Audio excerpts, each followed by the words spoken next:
cinta kasih dalam Dhamma, Namo Buddhaya. Bertemu kembali dengan kami dalam program acara Paripurna Budi Temanggung TV.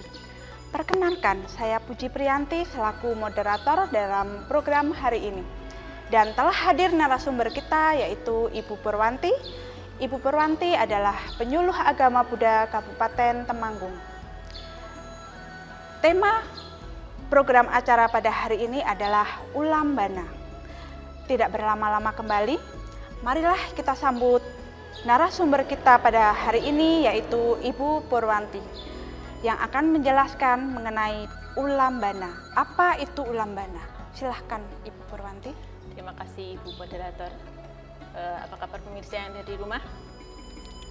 Jadi Ulambana ini adalah sebuah tradisi yang ada di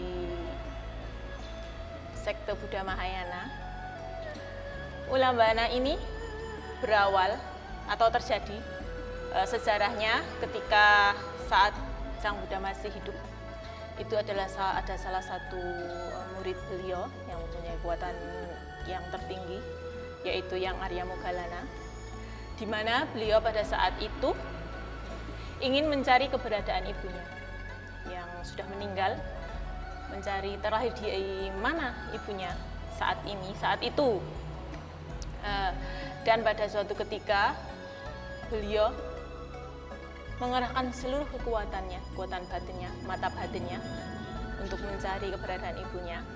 Setelah beberapa waktu dan beberapa pencarian ke alam-alam, beliau menemukan ibunya terakhir di alam peta atau setan kelaparan. Biasanya kita menyebutnya setan kelaparan ya, familiar dengan setan kelaparan. Ternyata ibunya terakhir di alam peta. Di sana beliau sangat prihatin melihat keadaan ibunya, yaitu dengan Indonesia. Kalau mungkin pernah membaca di Parita-Parita, itu alam peta itu digambarkan dengan lehernya yang sekecil jarum, dengan perut buncit sebesar gunung. Di situ yang Arya Moggallana sangat prihatin dengan welas kasihnya beliau. Beliau mencoba mempersembahkan makanan secara langsung kepada ibunya. Dan ternyata apa pemirsa? Beliau sangat terkejut karena saat itu makanan yang akan beliau persembahkan kepada ibunya, sebelum diterima ibunya, makanan itu berubah menjadi bola api yang sangat panas. Sehingga ibunya tidak bisa menerima dana makanan beliau. Kejadian ini terus dilakukan berulang-ulang. Sampai akhirnya karena sudah putus asa, yang Arya Moggallana menghadap kepada Sang Buddha. Kepada Sang Buddha beliau menceritakan apa yang terjadi kepada ibunya. Terakhir di alam mana ibunya saat ini, saat itu ya. Terus kenapa ketika beliau ingin mempersembahkan makanan, kenapa bisa berubah menjadi bola api? Dan kenapa ibunya tidak bisa menerima dana makanan yang akan beliau persembahkan secara langsung? Saat itu Sang Buddha bersabda kepada yang Arya Moggallana, kesaktian, kebajikan, dan cinta kasih satu orang anak itu tidak cukup untuk memutus mata rantai karma buruk yang sangat pekat. Beliau mengatakan kepada yang Arya Moggallana, butuh karma baik kolektif atau pelimpahan jasa secara kolektif untuk bisa memutus mata rantai dari karma buruk yang sangat pekat. Sang Buddha mengatakan ada 3 hal pokok. Yang pertama adalah waktu yang tepat. Yang kedua adalah pelimpahan dana atau persembahan dana. Dan yang ketiga adalah kebajikan bersama, atau tadi yang dikatakan tadi adalah kebajikan kolektif. Dan dalam Ulambana ini ada 4 unsur filosofinya. Yang pertama itu antara umat dengan sangha, yang kedua pelimpahan jasa, dan yang ketiga kebajikan kita kepada orang tua, yang keempat adalah cinta kasih universal. Jadi pandangan yang selama ini mungkin umum beredar di masyarakat luas ya, Ibu Moderator dan pemirsa, bahwa Ulambana ini adalah festival hantu. Nah, mungkin ini karena memang itu adalah bulan khusus para sangha saat bulan setelah, biasanya ini kan dilaksanakan setelah masa wasa. Setelah selesai masa wasa itu dalam tradisi Mahayana ada namanya Ulambana. Nah, mungkin dikatakan karena apa? Festival hantu. Karena pelimpahan jasa yang dilakukan sangha pada saat Ulambana ini dikhususkan untuk makhluk peta atau setan kelaparan. Ya, jadi diharapkan saat upacara Ulambana semua setan kelaparan atau makhluk yang terhadap dalam peta bisa berkumpul menikmati segala bentuk kebajikan sehingga sudah tidak lagi merasakan kelaparan, tidak lagi merasakan kehausan, dan diharapkan bisa terlahir di alam yang lebih baik. Kalau batinnya makhluk-makhluk tersebut sejuk, merasa kenyang, tidak kehausan, tidak kelaparan, otomatis itu akan mendorong kekuatan batinnya untuk terlahir di alam yang lebih baik. Ya, jadi perspektif yang terjadi selama ini mungkin karena ya kita kurang memahami, Jadi ketika kita melaksanakan tradisi Ulambana itu dikatakan sebagai festival hantu. Ya, jadi itu mungkin kesalahpahaman yang terjadi karena ketidaktahuan kita. Begitu. Ya, baik, terima kasih Ibu Purwanti, sangat luar biasa sekali. Marilah kita jeda segmen berikut ini setelah iklan berikut.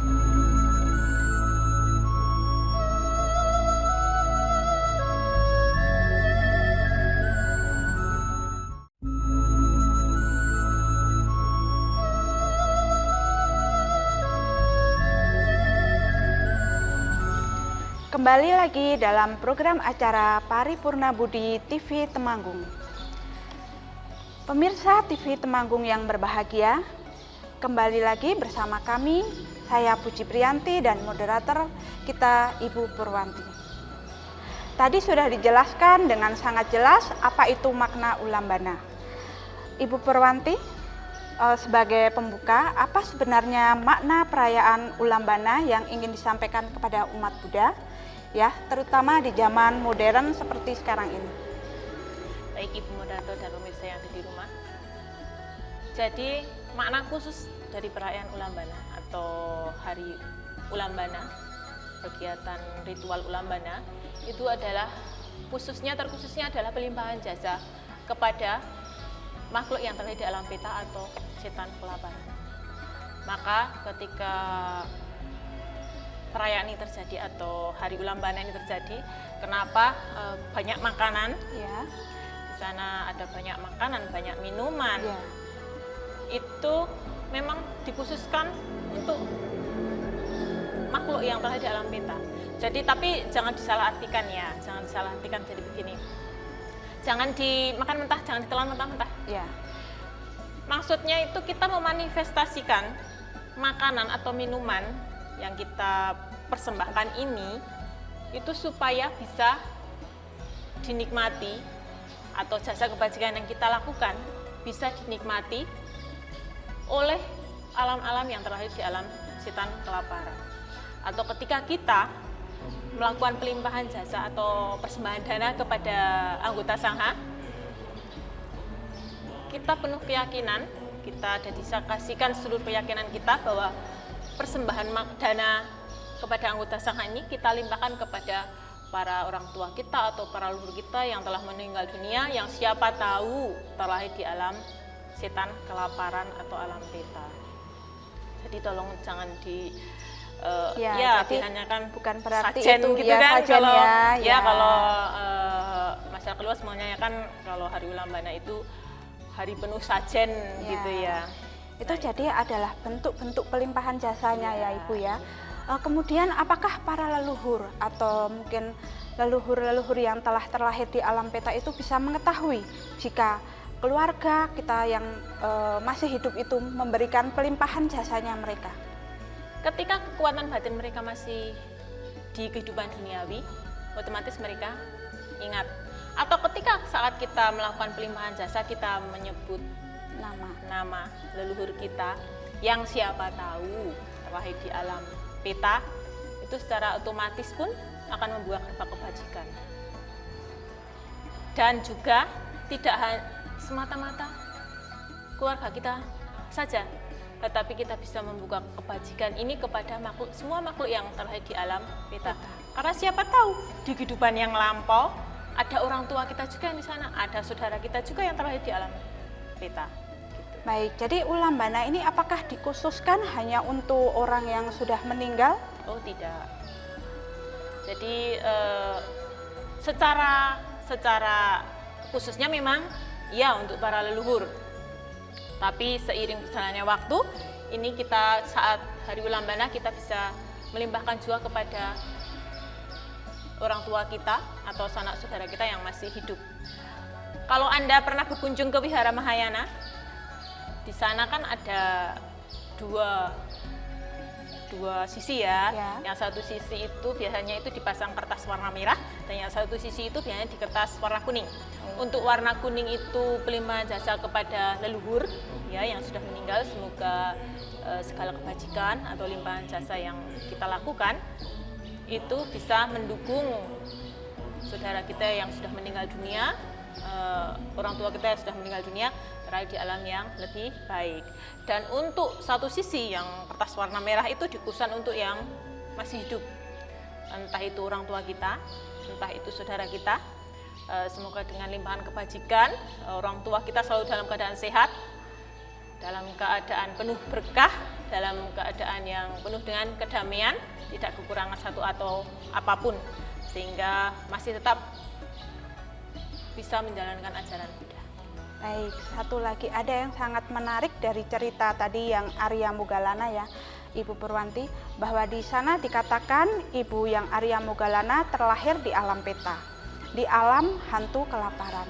Nah, penyebab-penyebab apa yang mengakibatkan ibu yang Arya Moggallana dapat terlahir di alam peta? Terkhususnya karena keserakahan. Keserakahan. Iya, karena keserakahan. Kenapa ada makhluk yang tidak pernah cukup atau tidak bisa makan, tidak bisa minum? Karena semasa hidupnya terlalu mementingkan perutnya sendiri. Ya kan, kalau zaman sekarang ya lagi viral banyak berebut warisan ya. Warisan kan secara otomatis itu kan memberikan perutnya sendiri. Iya, ya. betul. Berebut makanan. Ketika sekarang contohnya anak kecil saja sudah dibagi-bagi haknya sendiri. Roti yang satu, roti anak untuk pertama, anak kedua, anak ketiga. Ketika anak ketiga ini merasa kurang kenyang dengan bagiannya, mengambil bagian adik-adiknya atau kakak-kakaknya. Itu juga bukti keserahan yang paling kecil ya. Kalau untuk yang lebih luas, Anda tahu sendiri sekarang banyak kasus karena apa? Karena keserakahan. Banyak yang dipenjara karena keserakahan. Ya takutnya nanti terlahir di alam peta. Iya. Jadi hati-hati ya Ibu moderator dan pemirsa yang ada di rumah, hati-hati jika bukan haknya tolong jangan diambil. Saya takutnya terlahir di alam peta atau alam setan kelaparan. Ya, mengambil kisah dari yang Arya Moggallana kembali Ibu Purwanti, tadi dijelaskan bahwa yang Arya Moggallana mempunyai kekuatan idi atau kekuatan untuk melihat ibunya terlahir di alam mana. Dengan kekuatan yang Arya miliki itu, kenapa beliau tidak dapat menolong, tidak dapat menyelamatkan ibunya yang terlahir di alam peta? Kita tunggu jawabannya setelah yang berikut ini.